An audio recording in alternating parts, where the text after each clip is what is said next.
একটা বিশাল অধ্যায় পাড়ি দিয়ে আজকে বাংলাদেশে জামায়াত ইসলামী ৫৬,০০০ বর্গমাইলে ইসলামী আন্দোলনের কাজকে দেশ গড়ার কাজকে বাস্তবায়ন করার জন্য চেষ্টা করছে। এই দীর্ঘ সময়ে আমাদের উপর যত জুলুম এবং নির্যাতন হয়েছে, আমাদের উপর যত অপবাদ অত্যাচার হয়েছে, আমাদের বাইরেকে যত গুম খুন নির্যাতন করা হয়েছে, তারপরও দেশ গড়ার জন্য, দেশের অগ্রণী ভূমিকা পালন করার জন্য, দেশের ক্রান্তিকালে ভূমিকা পালন করার ক্ষেত্রে জামায়াত ইসলামী এক বিন্দু পরিমাণ সেখানে কার্যক্রম করেনি।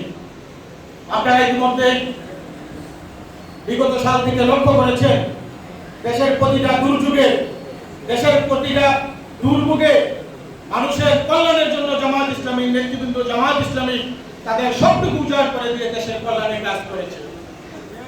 যখন বন্যা হয়েছে, আমরা দেখেছিলাম তৎকালীন প্রধানমন্ত্রী, তথাকথিত প্রধানমন্ত্রী, তিনি বিমানে করে বিশাল দূরত্বের উপর থেকে হেলিকপ্টার করে সেখানে বন্যার পরিস্থিতি দেখেই সেখানে ক্ষান্ত হয়েছিলেন।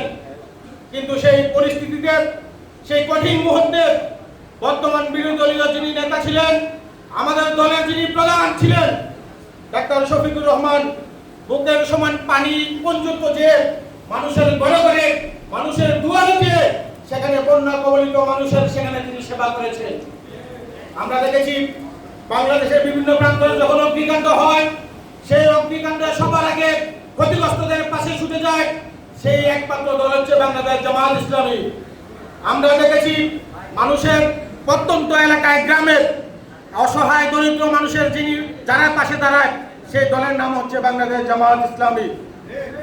আজকে একটি নির্বাচনের মাধ্যমে ৫ই আগস্টের পরে যে নির্বাচন হয়েছিল, মানুষের প্রত্যাশা ছিল এখানে মানুষের ভোটের অধিকার প্রয়োগের মাধ্যমে জনগণের সরকার সেখানে প্রতিষ্ঠিত হবে।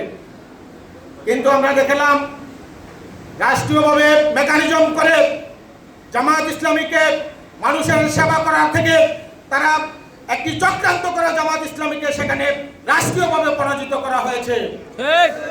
আমরা আজকের এই পুনর্মনি থেকে বলতে চাই, আজকে যারা সরকারে রয়েছেন, আমরা চাই আপনারা যেভাবে সরকারে গিয়েছেন, যেভাবে মানুষের ক্ষমতা সেখানে দখল করে মানুষকে সেবা করার জন্য চেষ্টা করছে, আমরা আজকে এই পুনর্মনি থেকে আপনাদেরকে বলতে চাই, সংখ্যাগরিষ্ঠ মানুষের মতামতের ভিত্তিতে এদেশের সংস্কারের জন্য যে জুলাই সনদের পক্ষে এদেশের মানুষ রায় দিয়েছিল, আমরা এই আজকের এই পুনর্মনি থেকে উদাত্ত আহ্বান জানাতে চাই, অনতিবিলম্বে এই মানুষের রায়কে শ্রদ্ধা করে জুলাই সনদের প্রত্যেকটা লাইনকে, প্রত্যেকটা অক্ষরকে সেখানে বাস্তবায়ন আপনারা করবেন। যদি না করেন, অতীতের ফ্যাসিস্টের আমলে ফ্যাসিস্ট সরকার যেভাবে এই দেশ থেকে পালিয়ে যেতে বাধ্য হয়েছে, আমরাও বিশ্বাস করি এদেশের জনগণ খুব বেশি দিন নয় আপনাদেরকেও দেশ থেকে বিতাড়িত করতে বাধ্য হবে।